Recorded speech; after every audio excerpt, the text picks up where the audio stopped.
this video, I'm going to show you exactly how to create an UPS account. So the first step is going to be for us to go into Google and then search for UPS, as you can see. So search for UPS and then you should be taken to this page right here.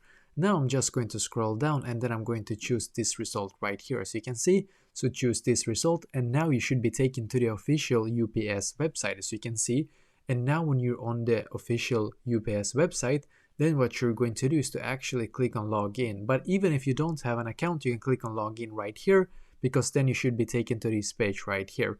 Now we don't have an account on UPS, so to be able to actually create an account on UPS, then we're going to click where it says sign up. So click on sign up, just going to load here for us, and perfect. As you can see, we should now be taken to this page right here. Now what you're going to do is to firstly fill out your first and last name, then you're going to fill out your email, and now you're going to also fill out your phone number. And it's very important that you do choose the correct country code in here, as you can see. So for example, if you live in like Singapore, for example, you can choose this one. Now write the correct phone number in here. As you can see, this will help us quickly identify you when you need support.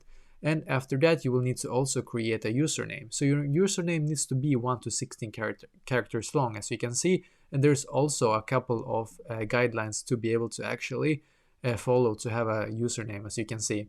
And now after that, you will need to create a password. You will need to also check this one right here, that you actually agree with their policies. And when you're done with all of this, you're going to click on sign up. And after that, you will be able to create an account on UPS. So this is basically exactly how to do this. So let me know in the comments below. Maybe if you have any questions, and I will try to answer to as many as I can. And also, I wish you the best day.